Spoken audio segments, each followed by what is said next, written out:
Had a next door neighbor, he's a pinker, had a favor, and I give it just a little kiss like this. Walk this way. Talk this way, she told me to. Yeah, like this.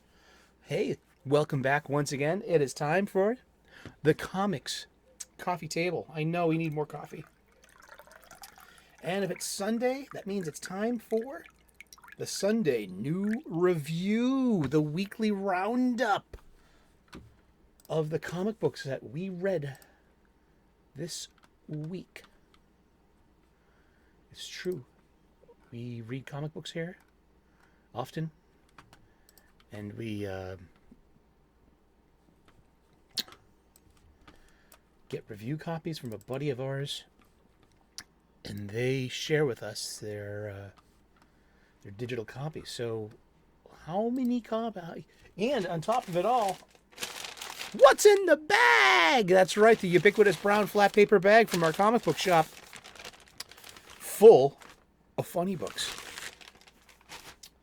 I bought comics. Let's see, how many Marvel comics did we read this week? 1, 2, 3, 4, 5, 6, 7, 8, 9, 10, 11, 12, 13, 14, 15, 16 different Marvel comics this week alone. Yeah, I read them all. What about DC?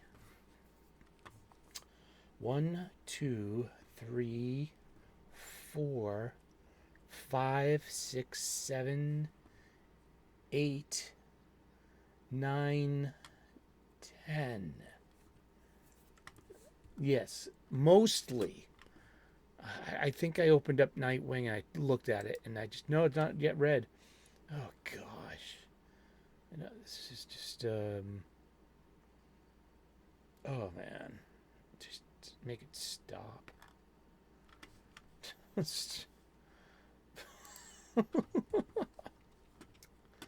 Oh, man.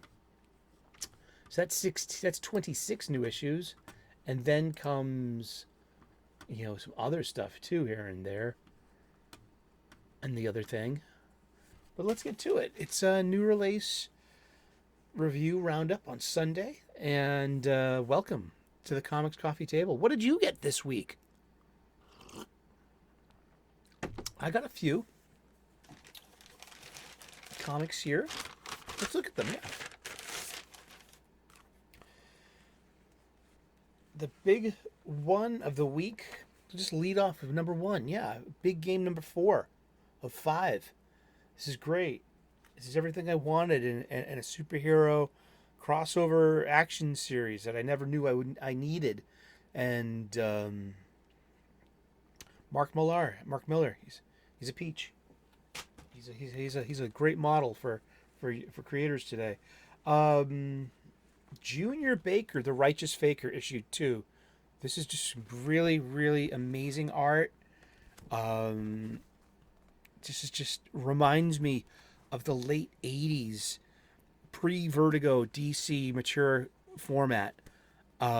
Just, you know, that just wonderful new sense of art and style that was so different from the superhero comics.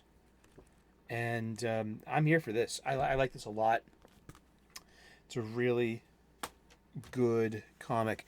Now, I picked this up because I'm a Jeremy Adams fan. I'm a Flash fan. And it's all right, you know, and it's Jay Garrick, the Flash, one probably of 6, I think.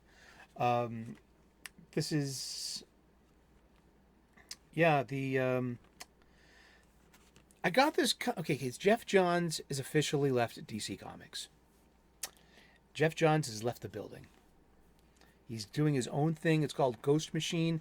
It appears to be an imprint at Image Comics, and that's what Image Comics is. It's a bunch of different studios, you know. And it sounds as though that this Ghost Machine effort that's led by Jeff Johns and his creative team and his stable of creators. He's got David Finch, Peter Tomasi, a couple other people too that I've, and And somebody on the show said that this is going to be good for the people involved with Johns, because Johns is very connected.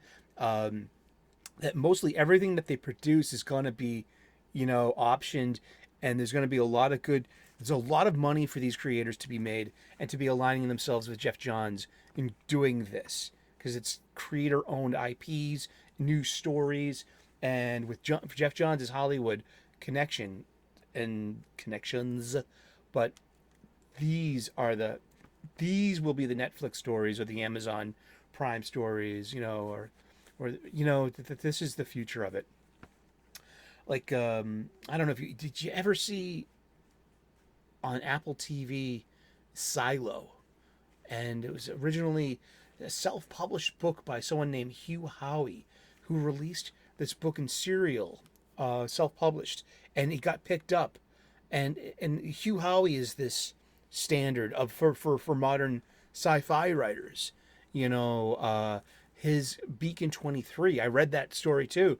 It's really good. So I read his entire Silo series and Beacon 23, and I'm like, Beacon 23, this is going to look great on a screen. And lo and behold, it's being adapted. So that's that interesting move. That's some of the big news that came out of New York City Comic Con last week was, Jeff Johns has stepped away from DC. That era is over. The magnificent stories that Jeff Johns brought, his love of continuity, his love of DC superheroes, of the JSA in particular, and his 3 runs on that.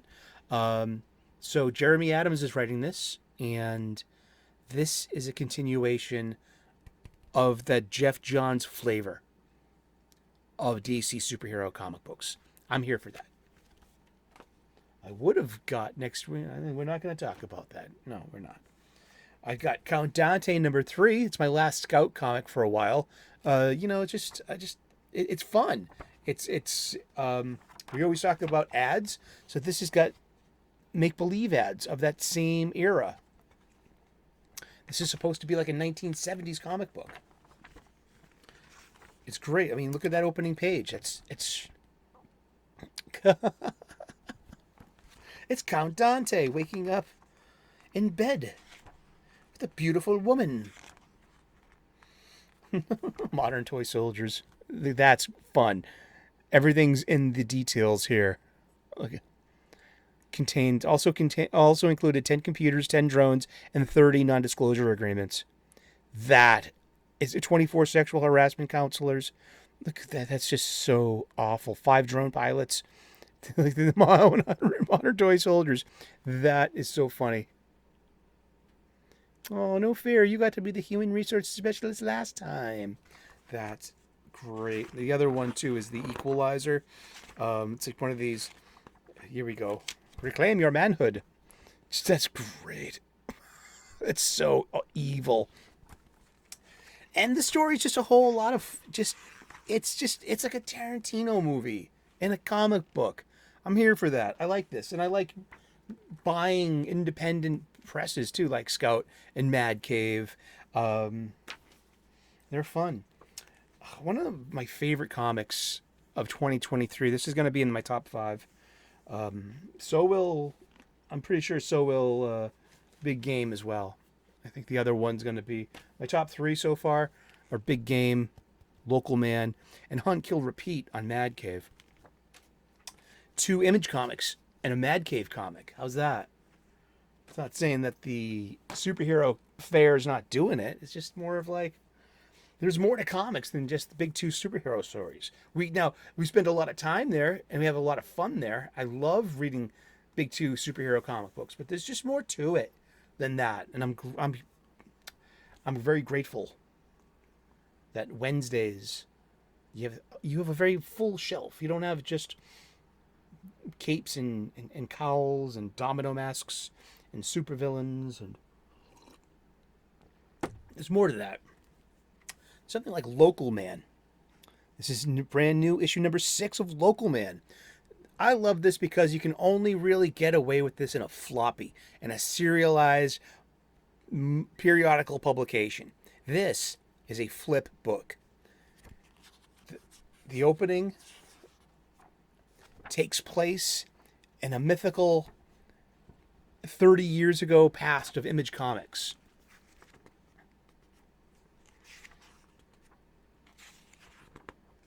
And then you have to flip, and which has the image style of the day, and then you flip it over, and it's in contemporary times. The superhero can no longer, he got kicked out of his team for legal reasons. He can't use his code name or his superpowers because they're trademarked by the team he got kicked off of. So he has to go home to his rural, town, where there's a Tim Seeley, Midwest noir feel. I mean, what was that? The Return? Was that it? Oh gosh, I forget the name of it. It was just, it was really interesting. Let's look it up. Go to the wiki. Go to your wiki, and figure this out. Pika, why aren't you giving me proper show notes? Not /. Revival. That's it. Yeah, and it was touted as like Midwestern noir, and so Local Man has that same feel as Revival, Midwestern noir. Maybe it's got this like a touch of Twin Peaks to it. That the town isn't all what it seems, and all of its quirkiness is all add up behind the scenes, and so he's got to wear a ski mask and call himself Local Man. It's not just this. Local Man saves priest. Local Man saves the day. He can't be Crossjack anymore, and everyone in town says fuck Crossjack, and that's just like the town motto. And it's fun. It's a good superhero story, and I love the format. I love the flip book. I embrace this as a comic book fan. It's pretty fun. Last two we got here. We got Philip Kennedy Johnson's and Travel Foreman's Incredible Hulk #5. Really interesting stuff, and with a Vita Ayala backup issue as well. There's a backup story in this. This is a $4.99 comic book. It's got a letters page now. Yeah, so we have Power Man No More by Vita Ayala. There's some Hulk in here. Hulk's, sidekick. The girl. Charlie, I believe her name is. And I think this might have been my first Vita Ayala story I ever read. And yeah, it's fine, I guess. Sure. I mean, now I have. There we go. We're always talking about advertisements in comics. Look at that. It's for a watch, but it's a Loki watch. It's for Loki Season 2. Citizen's Watch. Guardians of the Galaxy. House ad. What happened to the video game ad?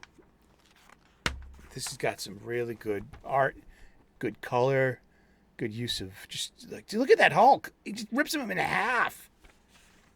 Way to go, Hulk. House ad. It's gang war. It's personal.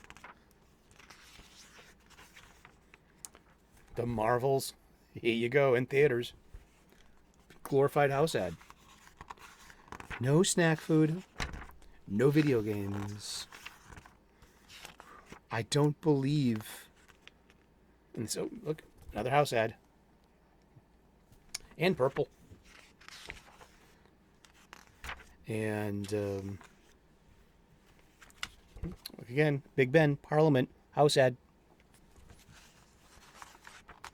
So I really feel like we have to agree to accept that comics don't know who they're advertising to in their periodical publications. I don't think Teen Vogue has this problem. I don't think Cosmopolitan has this problem. I bet you probably... I'm interested in getting an issue of Rolling Stone, of which I despise now as a publication. They're more one-sided than DC Comics and Marvel Comics creators in a way when it comes to side of aisle slant. But I want to look at the advertisements in these periodical print publications, and I want to know, do they still know who their audience is, especially Teen Vogue and Cosmopolitan. I bet they have no problem knowing who they're selling their ad space to in their print periodical. But comics, for some reason, after 40 years of video games have never been more popular. I mean, geez, how about even just a Spider-Man 2 PS4, the PS4, PS5 game from Sony? Where's the house ad for that? We got some magical card game. Oh, yeah.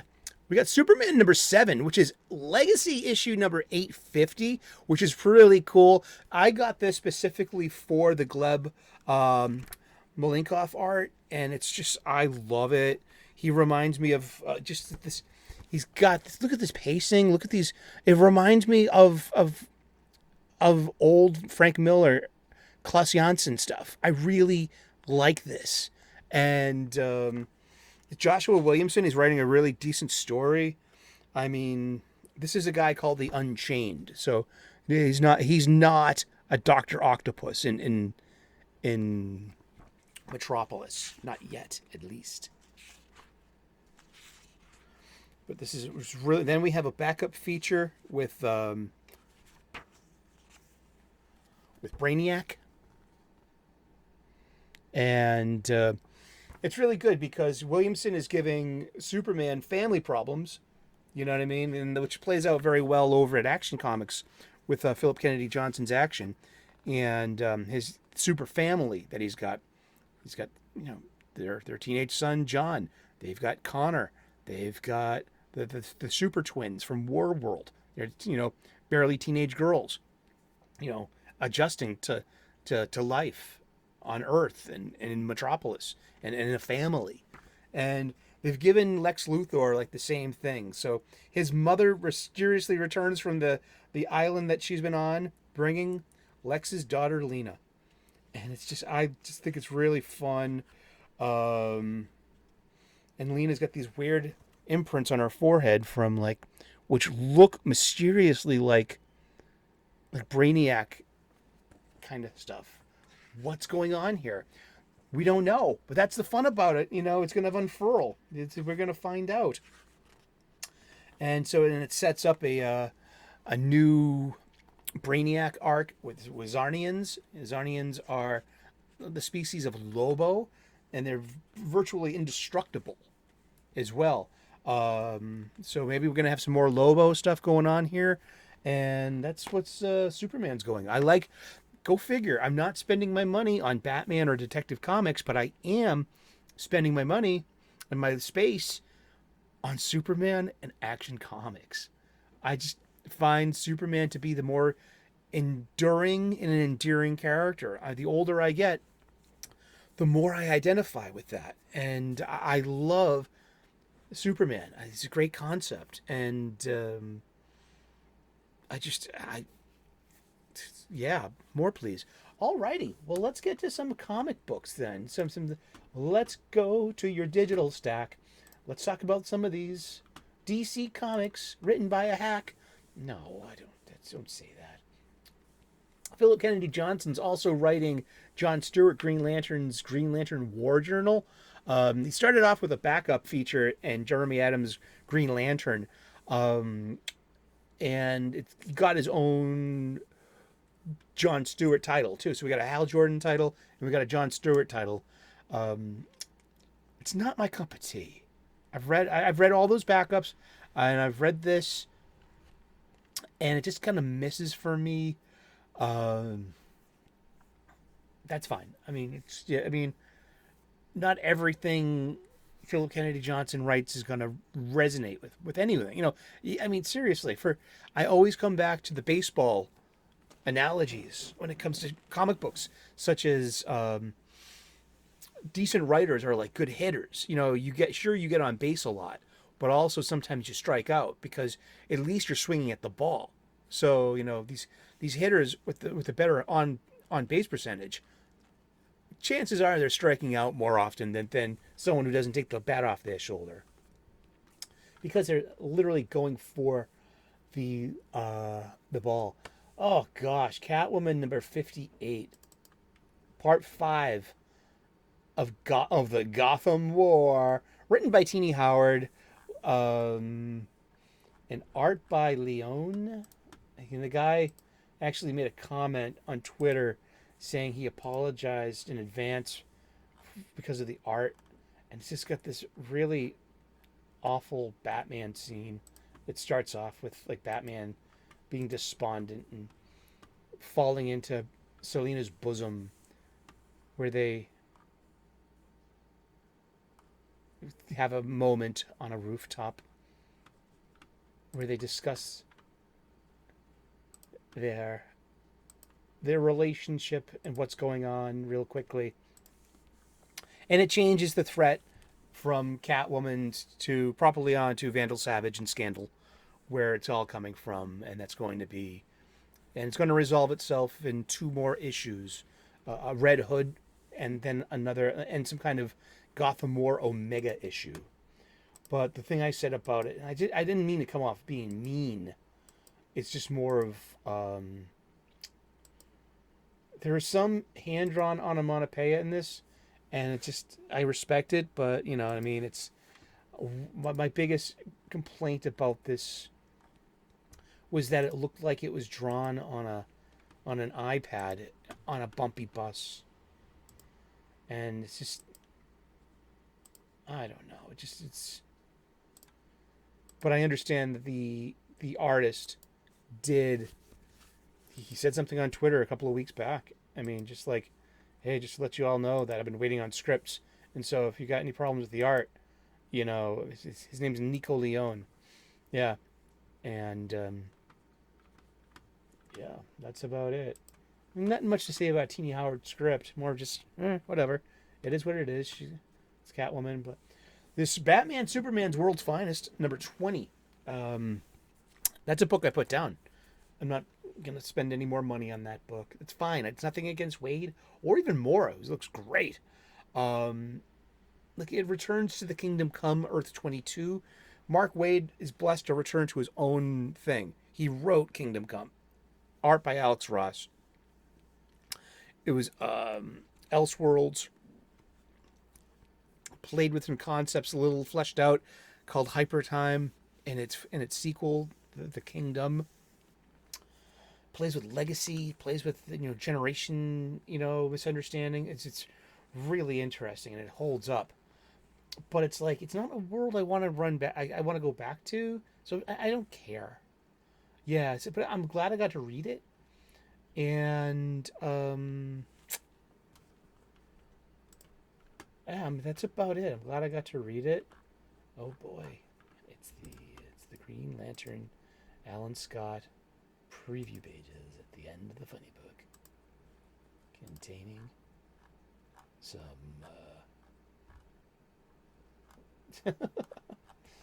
it's containing some hot action, GIs, some GI combat. No, I don't.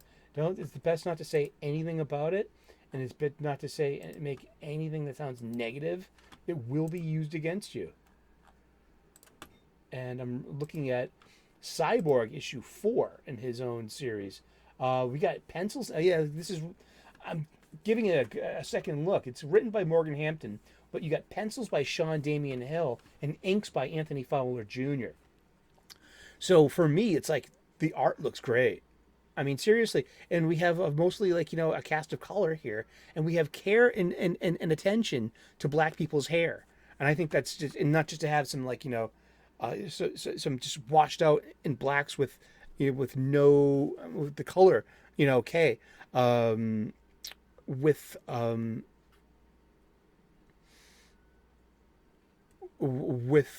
no fine details. No, this is great. I mean, this looks good.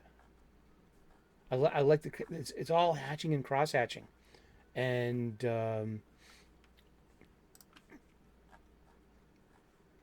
really enjoying it. I mean, I'm enjoying the art a lot in this. I haven't been tuned into the story, but you know what I mean, because it was one of the Donna DC things, and But yeah, it's a simple story. It's a simple superhero story. It should work. Yeah, it's nice. Looks great. Looks really good. Let's see. Then came Jay Garrick's Flash, #1. I think it's going to be one of 6. These are all. So The Sandman by Robert Venditti and Riley Rossmo. Um, the Jay Garrick Flash by Jeremy Adams. Oh, and the notorious Alan Scott, the Green Lantern #1 by Tim Sheridan. Exactly. Which, these are all 6-issue minis that will play with the new Golden Age. And maybe they'll continue the Justice Society of America without Jeff Johns. As I said, I got this issue to support Jeremy Adams. I got it, and I got this issue off the shelf on Wednesday before I was blocked on Twitter by Tim Sheridan. That's being released this week. I was on the fence. I could have got it. I'm a huge Green Lantern fan. I'm gonna get it now? Hell no. Big issue that came out this week too was Justice League versus Godzilla versus Kong #1. I was more interested in this because this is an out of continuity story. I think it's out of continuity. Let me know in the whoosy what's. The place where you put your words and your thoughts. Yeah, the comment section of what you thought. I mean, but for me personally, this was about, if this is out of continuity, then everyone's supposed to look here the most iconic look that they can. So we used to have something called a style guide Bible, where you open it up and be like, Batman's got to look like this, using this color here, and they kind of like, it's so when it comes to something that's a bit more universal, such as the out of continuity stuff, it's like, so do you take gambles on messing with the iconic look of your bad guys and your heroes, or do you fall back upon something that's really agreeable and really universal and very iconic, like the most deviations you'll see, because we have a Superman with red trunks. There we go. But we were also given basically the entire Legion of Doom. We got Luthor, we've got Captain Cold, Cheetah, Titania, we've got a Gorilla Grodd, Black Manta, and everyone seems to look in some very iconic version of themselves.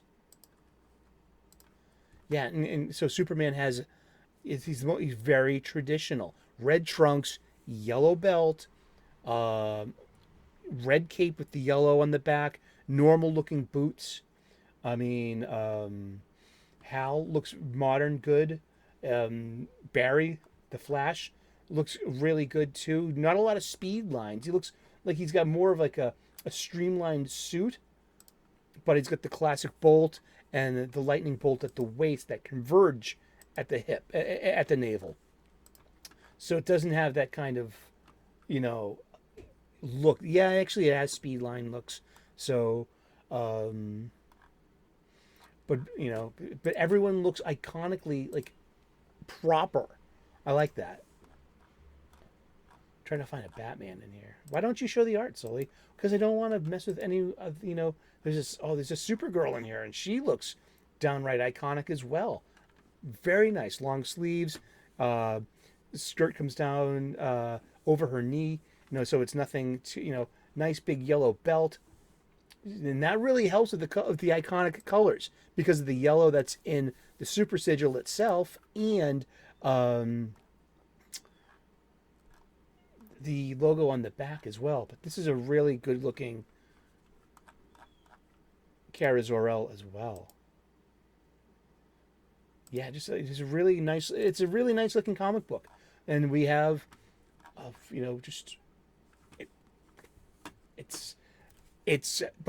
it is though is an issue 1 of a trade paperback, so it's like there's not a lot of action. You've been warned.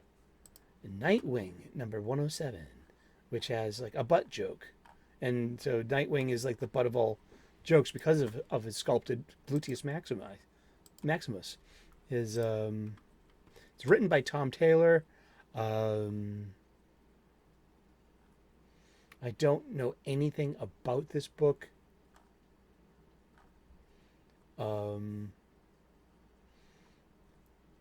And it goes back to the Rick Grayson thing that happened around Heroes in Crisis.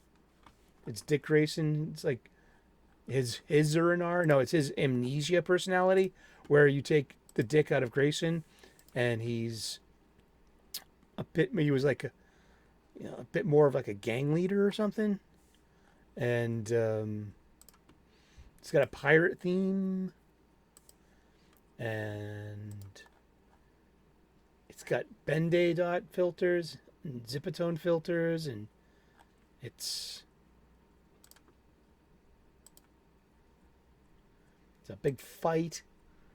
And Nightwing has to change his outfit because he looks like a superhero, and he ends up with some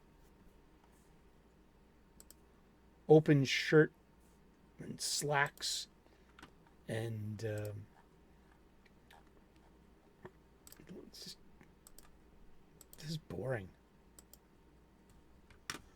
Yeah, no thanks. I know people out in the chat read Nightwing. I know. I love Dick Grayson. I'm just not, I'm not a Tom Taylor reader. Speaking of, there's Titans #4. It's purple, and we got Amanda Waller coming in. We got Tom Taylor, Nicola Scott, and he's going to start like Beast War or Beast Gang or Beast Mode, some kind of beastie thingy going on with Beast Boy, and that's like the next thing. So it's going to be Beast War or something. I'm not reading this. No, I'm not. I just looked at it real quick. Yeah, there's also Oz, Kingdom of the Lost on Zenescope. That was it was 32 pages of content, and that was pretty good. It's just with these Wizard of Oz stories, and they have like battle themes and shit. It's pretty inventive. And a sexy Dorothy, which is nice, and it seems to be a little bit more like adult in flavor, but it's nice. I got to check out some. I like these digital treasure chests because I get to check out comics I would never have read anywhere else. I just would never have occurred to me. Be like, oh, here, it's in a stack. Here's your stack of funny books this week. Enjoy. Like, thank you so very much. Astonishing X-Men #3. It's not made for me. So what? It's fine. I hope whoever it is made for shows up and buys it. Support your local comic book shop. Buy a funny book. Avengers Incorporated #2. Not a bathroom code. Not a bathroom code. No. It's okay. It just seems like it's. I don't know.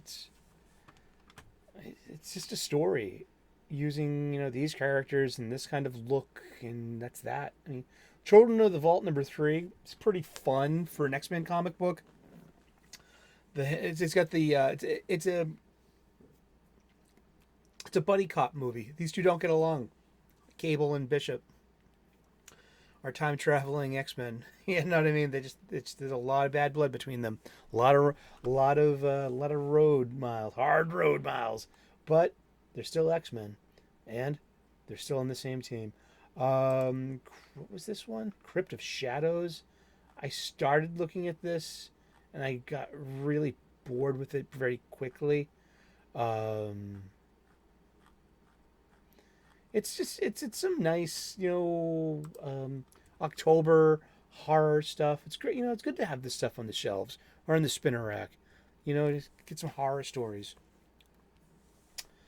Let's see. Daredevil #2. So this one is $4.99, 23 pages. and that includes the cover and the info dump page with the indicia. So you're basically, that's 21 pages of art and story. And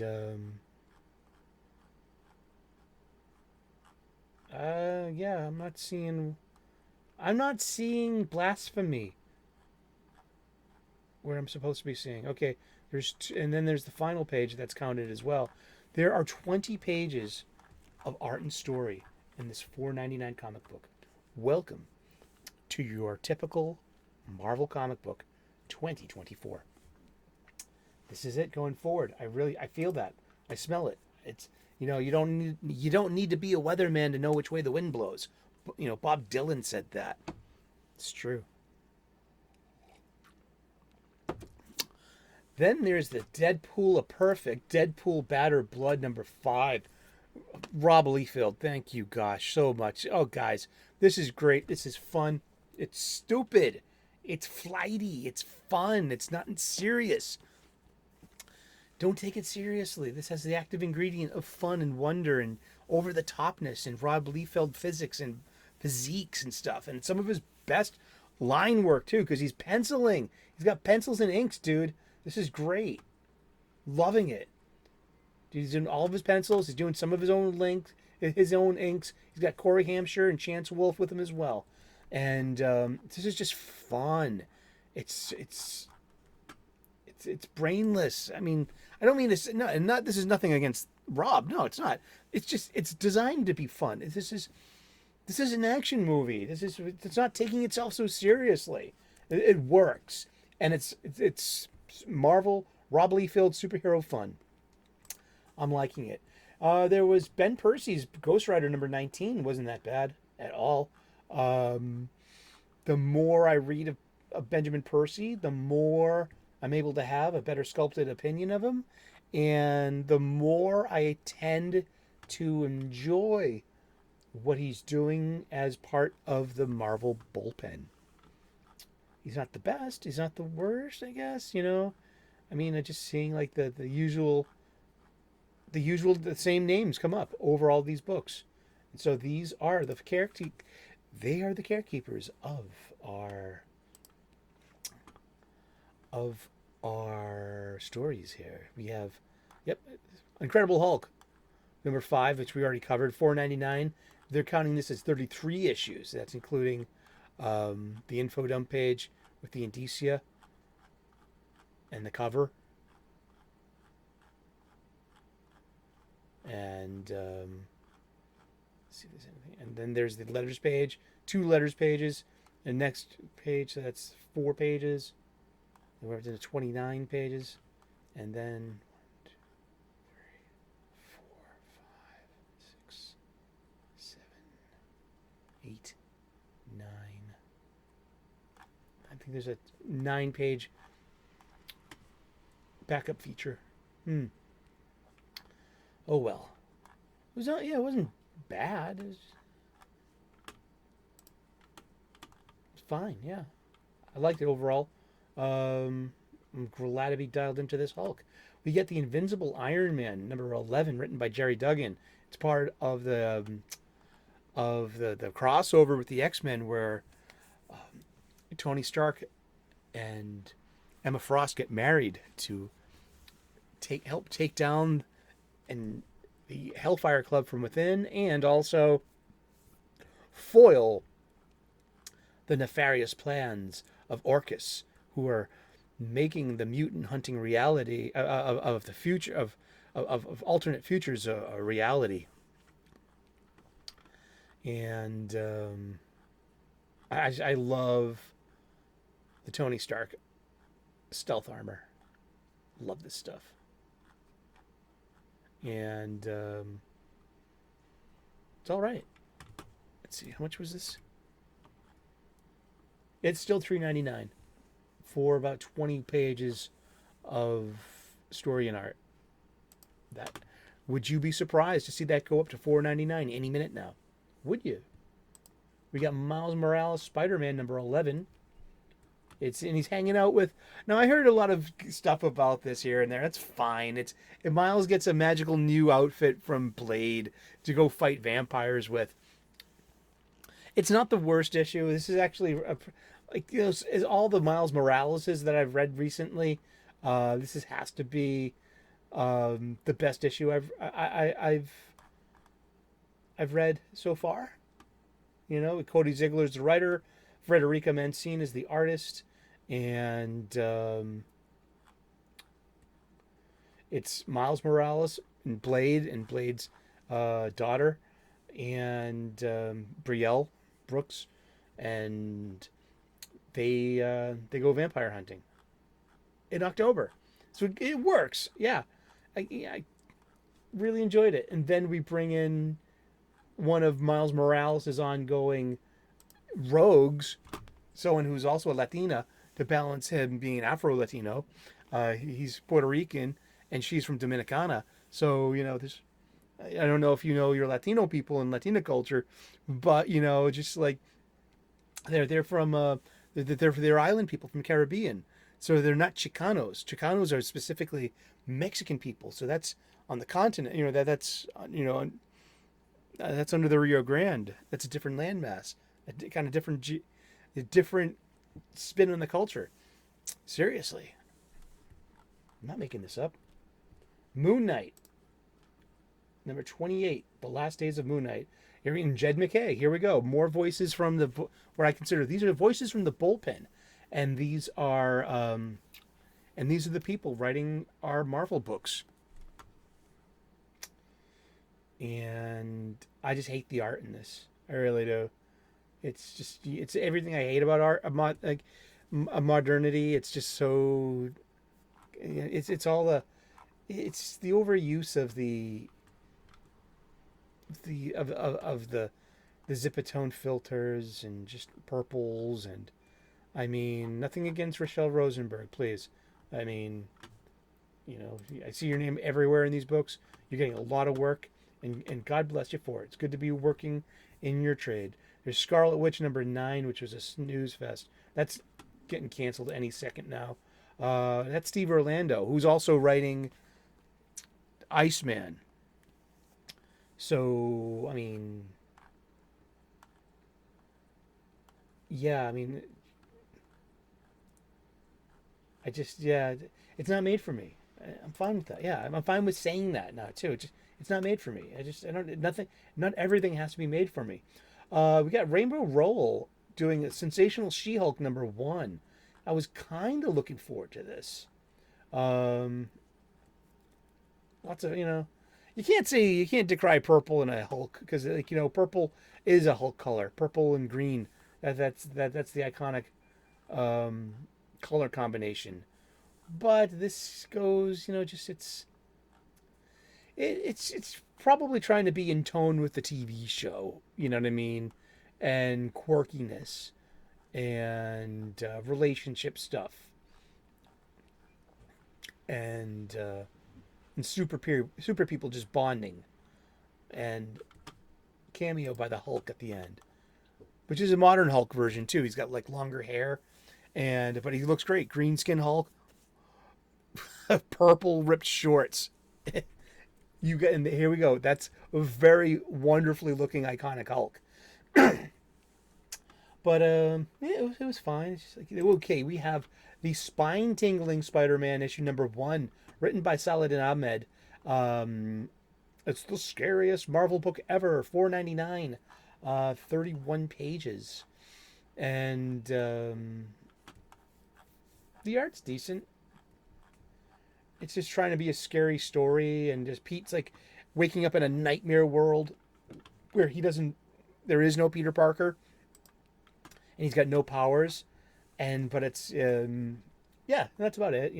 It's something good for the holiday for the Halloween holiday. We celebrate Halloween here, and the last 2 Marvel books are Star Wars, issue number 39, written by Charles Soule, which was part of the Dark Droids mini event.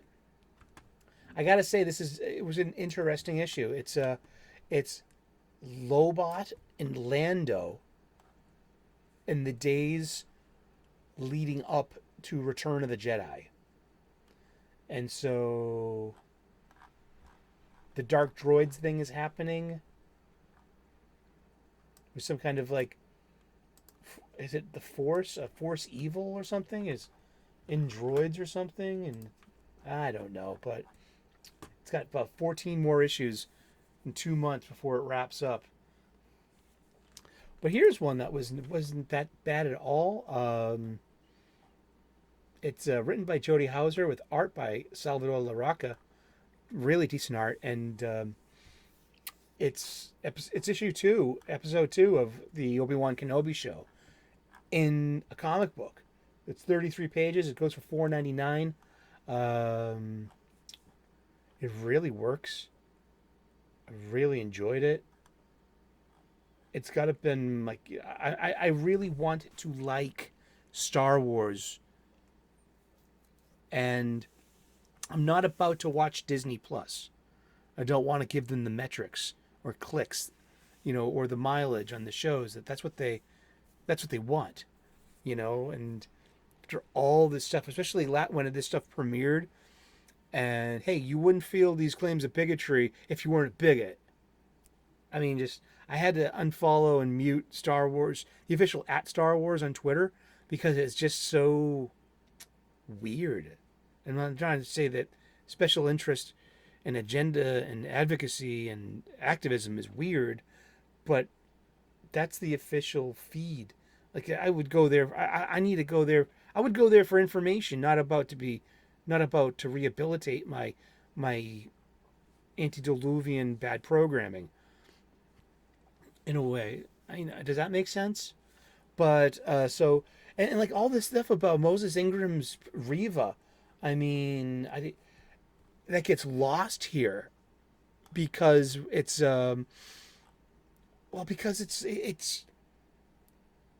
it has to revert back to storyboards and story beats. And so I'm getting, what I'm getting out of Reva through this medium? I'm getting a competent, really motivated, good bad guy. That's what I'm getting out of Reva, And what am I getting with this whole naughty Leia running away from Obi-Wan thing? Well, we're establishing trust. She's a headstrong. She is who she is. And she's learning to trust Obi-Wan. And but I love it because this is Reva's trap. This is all Reva. Like, she's like, I got a trap for Kenobi. He is alive and he is here. And this like, it just yeah, I mean, seriously, I mean, I didn't mind any of it. I mean, I really enjoyed this. So Star Wars Obi-Wan issue 2. It's got my seal of approval. It's a Star Wars comic that I like. I'm very happy about that. Yeah, and that's about it for comics this week. This has been our thank you so very much. I'm going to wrap it up, and thank you all for tuning in. And check back with us again at 6 p.m. tonight, where we are doing the 31 Days of Halloween, and we wrap up our segment in this year's show about slasher movies with Jason versus Freddy, 2003's huge crossover movie. Oof. And thank you so very much for tuning in. Like and subscribe. I would love to earn your subscription. We make daily content here. And bus. Bus. Thank you so much for bus. And we will see you again in those funny pages. God bless. Namaste. Good luck. And cheers. Bye-bye.